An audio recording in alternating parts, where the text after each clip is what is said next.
नमस्कार दोस्तों। तो फिर से आपके साथ मैं कुछ बातें करने आई हूँ। तो बहुत सारे लोगों ने मुझे कमेंट भी किया था, पर्सनली भी कहा था कि साधना के वीडियोस अपलोड कीजिए। तो मैं आज साधना का ही अंग रूप एक वीडियो आपके सामने लाई हूँ। तो ये एक ऐसा अंग है कि जिसके बिना साधना सदैव ही अधूरी रहती है।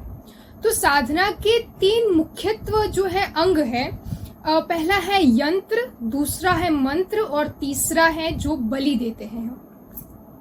बहुत सारे लोगों ने ये भ्रांति फैला रखी है कि हमें बलि देनी चाहिए या नहीं, और बहुत सारे लोग कहते हैं कि नहीं देनी चाहिए। बहुत जो है वो कथावाचक भी हमारे कहते हैं कि बलि नहीं देनी चाहिए, बलि की प्रथा बहुत गलत है। मैं उन सभी कथावाचकों को प्रणाम करती हूँ, किंतु वो लोग वैसे तो सही कह रहे हैं कि हमें बलि नहीं देनी चाहिए, पर वो उस बलि के विषय में आप लोगों को सबसे पहले जानना है कि बलि क्या है। ठीक है, अब हमारा जो सनातन धर्म है, सभी को पता तो चल ही गया है कि सनातन धर्म अर्थात जो प्रथम से ही है वही है सनातन धर्म, जिसका कभी भी अंत नहीं होने वाला है। तो पृथ्वी की शुरुआत से लेकर अंत तक का जो एक धर्म है हमारा, वो है सनातन धर्म। ठीक है, और उस सनातन धर्म को बहुत सारे लोग जो है वो प्रणाम करते हैं, और रूस से वगैरह, अमेरिका से, मतलब वगैरह सारे बहुत सारे देशों से हमारे सनातन धर्म में जुड़ने के लिए बहुत सारे लोग भी आते हैं। और तो हमारा सनातन धर्म है वो बहुत सारा जो है वो पूजनीय कहा गया है। तो उस पूजनीय धर्म में ये एक कुप्रथा मैं तो नहीं मानती कि अगर हमने किसी भी धर्म को जो है वो पवित्र कहा है, शुद्ध कहा है और सनातन कहा है, तो उसकी हर एक बात में कोई ना कोई तथ्य है। आप देख लीजिए, हमारे सनातन धर्म में कोई भी बात होती है उसके पीछे कोई ना कोई तथ्य होता है अवश्य ही। उसमें उसके पीछे एक वैज्ञानिक कारण होता है और सामाजिक कारण होता है।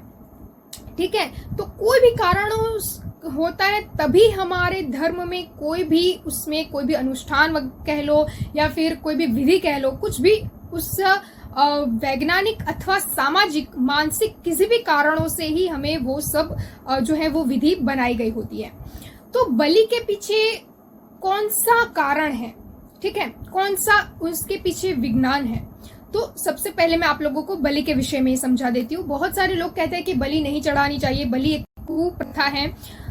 तो मैं आप लोगों को बता दूं कि बलि क्यों दी जाती है। सबसे पहले आप लोग ये जान लीजिए कि बलि क्यों दी जाती है।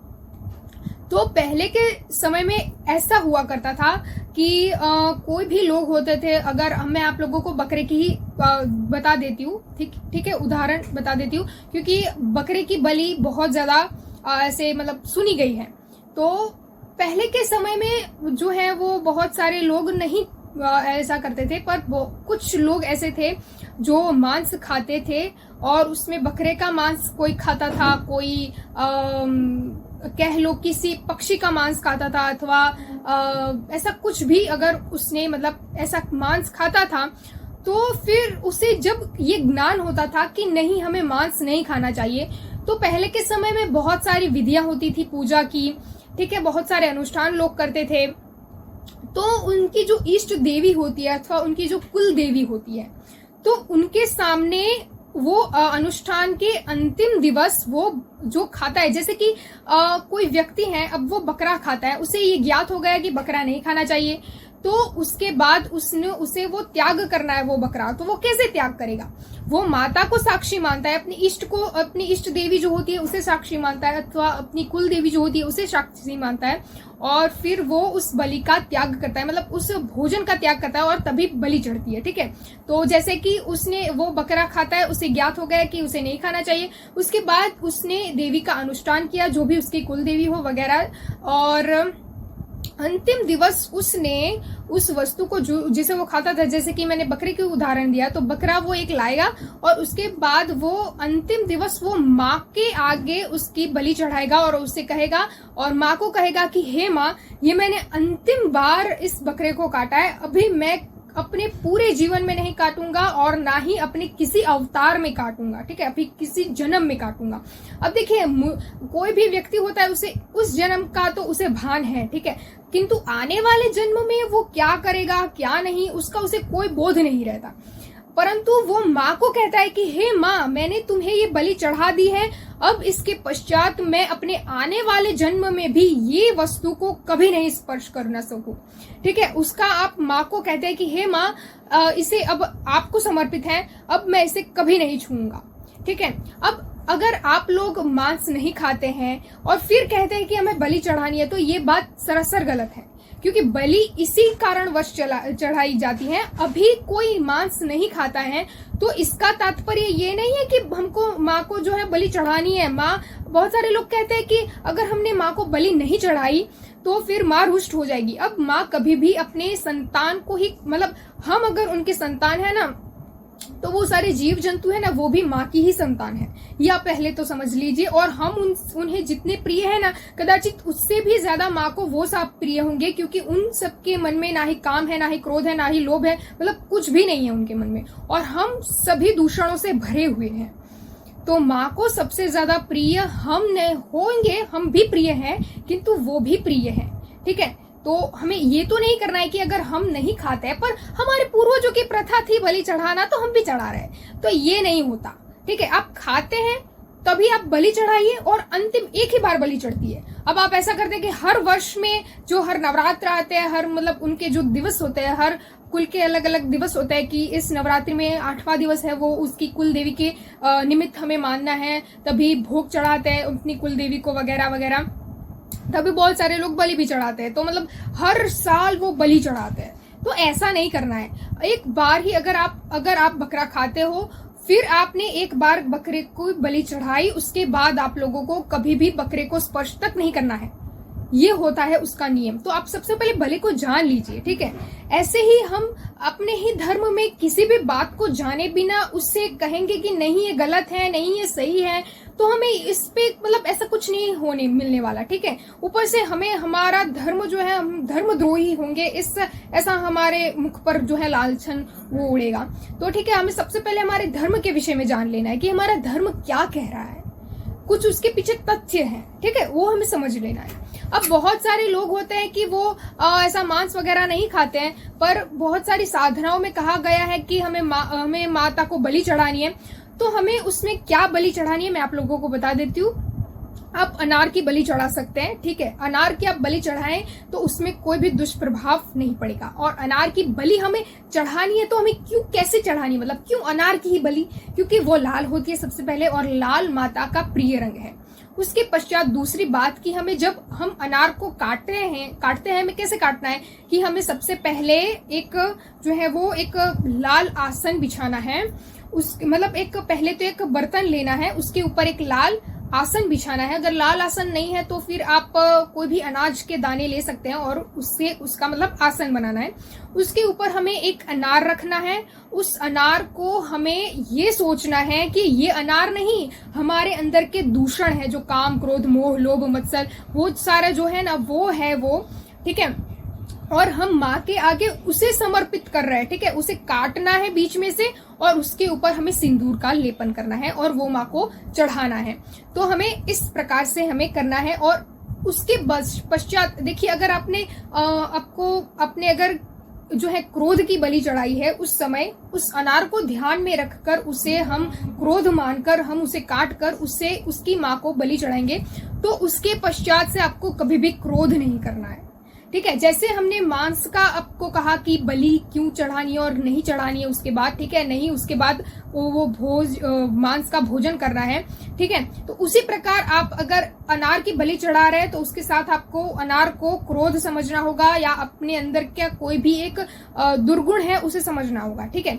और जैसे कि मैं आपको उदाहरण के तौर पर कह रही हूँ, जैसे कि मैंने एक अनार लिया और मैंने एक अनार लेकर कहा कि हे माँ, ये सिर्फ अनार ही नहीं, मेरे अंदर का क्रोध है ना ये भी वही है, तो मैं क्रोध की बलि आपको चढ़ा रही हूँ। ऐसा करके मैंने अनार काटा, मतलब क्रोध रूपी अनार काटा और मैंने माँ को चढ़ाया। उसके पश्चात मुझे कभी भी क्रोध नहीं करना है, ठीक। देखिए कुछ बात ऐसा हो जाता है, मतलब कुछ बार कि हमें गलती से मतलब कुछ ऐसा हो जाता है कि हमें क्रोध आ जाता है, तुरंत ही हमें वो बात याद कर लेनी है कि नहीं, मैंने क्रोध को अपने अंदर से दूर करना है, मैंने माँ को उसकी बलि चढ़ा दी है।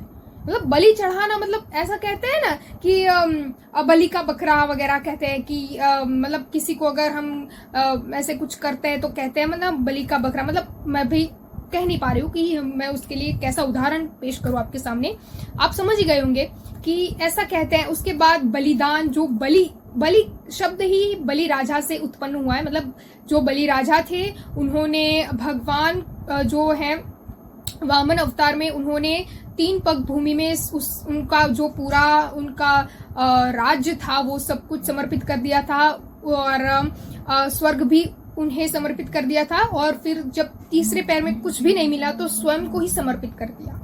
तो ये होता है बलिदान, ठीक है। तो इसीलिए इसके ऊपर से उनका नाम था बलि राजा, और इसके ऊपर से फिर बलिदान ऐसा शब्द हम लोगों के सामने प्रचलित किया गया है। तो ये होता है बलिदान, ठीक है। अब आप ऐसे नहीं कर सकते कि हमने चलो आपको मांस खाने की इच्छा हुई, बकरे की बलि चढ़ाई, और फिर वो बलि चढ़ाकर आप उसका भोजन भी कर रहे हो, क्या प्रसाद है ये, तो ये सरासर गलत आप कर रहे हो, ठीक है। और इससे देखिए आपको कभी भी देवी आपकी प्रसन्न नहीं होगी। दूसरी बात ये कि अगर आप बलिदान मतलब बलि देते हो किसी भी जीव की, तो आपको उसका पाप नहीं लगेगा। ऐसा सब लोगों को लगता है कि हम तो हमारी मैया को ही दे रहे हैं ना, उसमें कैसे पाप लगेगा। पाप लगता है, उसका भी पाप लगता है आप लोगों को, वो आपको अभी नहीं पर ऊपर जाकर पता चलेगा कि आपने जो बलि के मतलब ऐसा कह के झूठ मूठ का और अपना जो पोषण किया है ना, वो सब ऊपर आपका हिसाब किताब होगा, ठीक है। तो ये होता है बलि। आप लोग आजकल पूरा ऐसे उलट फुलट हो गया बलि का, है ना। और बहुत सारे लोग कहते हैं कि नहीं बलि नहीं चढ़ानी चाहिए, ये होता है वो होता है। तो देखिए अगर आपको ऐसा, अगर मांस नहीं खाते हो, अगर आपके पूर्वजों की प्रथा थी तो आप पूर्वजों की प्रथा को अब आप नष्ट कीजिए, ठीक है। क्योंकि भगवान कृष्णा ने भी अपनी पूर्वजों की वही प्रथा थी कि इंद्रदेव को जो है वो पूजा करनी है हर साल, पर भगवान श्री कृष्ण ने ही गोवर्धन की पूजा शुरू करवाई थी। तो आपको भी वो जो है वो करना है, आपको भी अपनी पूर्वजों की प्रथा जो अगर गलत है, बहुत सारी प्रथाएं ऐसी भी है कि जो पूर्वज एक बार बनाते हैं, बस उनकी बुद्धि के अनुसार उन्होंने बनाई है। जैसे कि अगर कोई बकरा, मैंने आपको पहले भी उदाहरण दिया कि बकरा खाता था, अब उसको लगा कि नहीं खाना चाहिए, और फिर उसने बकरे की बलि चढ़ाकर माता को आगे समर्पित कर दिया और कह दिया कि अब मैं कभी भी इस बकरे को हाथ भी नहीं लगाऊंगा। उसके बाद से उसकी संतान ने अगर देख लिया, फिर उसके पिता के मर जाने के बाद वो भी बकरा काटने लगा, उसके बेटे ने देख लिया वो भी बकरा, तो फिर ये तो प्रथा चलेगी, ठीक है। पर ऐसा नहीं है, आज सब कुछ उल्टा हो गया है, तो ये हमें नहीं करना है। तो ये एक मुख्य है बलि का। वैसे ही मदिरा की भी बलि चढ़ती है, तो मदिरा का भी बिल्कुल वैसा ही है। अगर आप मदिरा पान करते हो तो आप लोगों को एक दिन जो है वो, मतलब ये मदिरा तो वगैरह वैसे कि भैरव साधना होती है, या फिर ऐसा कोई थोड़ा सा ऐसा भयानक स्वरूप होता है जो देवी का, उसमें ही मदिरा का होता है। जैसे कि भैरव में होता है, हाँ, क्योंकि जो भगवान भैरव है उज्जैन में, वो भी मदिरा पान करता है। मदिरा पान करता है इसीलिए बहुत सारे लोग कहते हैं कि देखिए वो मदिरा पान कर रहे हैं, वो भगवान है फिर भी वो मदिरा पान कर रहे हैं, तो ये गलत है। ये मदिरा हम उनको इसी रूप से देते हैं कि हे प्रभु, ये मदिरा है, ये मांस है, ये दुर्गुण है हमारे, ये सारे हम आपके आगे समर्पित करते हैं, ठीक है। आप इन्हें स्वीकार कीजिए और हमें भी स्वीकार कीजिए। मैं जैसा हूं वैसा आपका हूं, मुझसे ये सारे दुर्गुण अब मैंने आपको दे दिए, अब मैं पूर्ण रूप से शुद्ध हूं, अब आप मुझे स्वीकार कीजिए, हे प्रभु आप मुझे स्वीकार कीजिए। तो ये होता है। अब आप ऐसे ही कुछ भी सोच लेंगे अपने तरीके से तो ये नहीं चलेगा। तो उसके बाद साधना की वीडियो आगे अब मैं अपलोड करूंगी। आप लोगों को कौन सी वाली साधना चाहिए वो भी आप कहिएगा। मैं आप लोगों को दुर्गा देवी की साधना एक इसमें डालूंगी, ठीक है। बहुत ही ज्यादा सुंदर है, सिंपल वाली है, एकदम ही ज्यादा निर्मल वाली जो होती है वैसे साधना मैं आप लोगों को दिखाऊंगी। उस साधना का लाभ मैं आप लोगों को सबसे पहले बता दूं कि अगर लोगों को मैं आगे की वीडियो में बता ही दूंगी, साधना की वीडियो में फिर से, तो मतलब वो व्यक्ति ठीक हो जाता है, ऐसा होता है। मतलब बीमार व्यक्ति को आप ठीक कर सकते हैं उस साधना की सिद्धि से। तो आप लोगों को आगे मैं सिद्ध कुंजिका के विषय में भी बताऊंगी, सप्तशती के विषय में भी बताऊंगी। तो आज की थी मेरी ये बलि की वीडियो। ये मुझे बहुत ही ज़्यादा इम्पोर्टेंट लग रही थी क्योंकि बलि का आज तक बहुत सारे लोगों ने बहुत कुछ कहा है उसके विषय में, पर आज मैं आप लोगों के सामने ये सत्य कहना ही चाहती थी कि बलि असलियत में है क्या और आपने क्या बना दी है ना। तो सही मायने में बलि ये है। आपने ये वीडियो ध्यान से देखा होगा, मैं ये आशा करती हूँ, और मैंने जो कहा है उसे अपने अंदर उतारना भी है। अगर आपके पूर्वजों की भी ऐसी कोई प्रथा है तो उसे भी प्लीज बंद कर दीजिएगा, ठीक है। और बलि कुप्रथा नहीं है, कदापि कुप्रथा नहीं है, ये भी मैं आप लोगों को बता दूं। तो अगर आपको ये सारी जानकारी अच्छी लगी हो तो प्लीज इस वीडियो को लाइक कीजिएगा, इस चैनल को सब्सक्राइब कीजिएगा। सब्सक्राइब करने की विधि भी मैं आप लोगों को बता देती हूँ। इस वीडियो के नीचे ब्लैक कलर में एक जो है वो मार्क दिखेगा, उसमें एक बटन दिखेगा, उसमें सब्सक्राइब लिखा होगा। उस बटन को हमें क्लिक करना है। उसके बाद एक बेल आइकन दिखेगा, उसे भी हमें क्लिक करना है। और उसके बाद ये चैनल सब्सक्राइब हो गई है। बेल आइकन इसीलिए दबाना है क्योंकि जो भी मैं आगे वीडियोस अपलोड करूँ वो आपको नोटिफिकेशन में आ जाए। तो ये था आज का मेरा पूरा वीडियो। तो नमस्कार।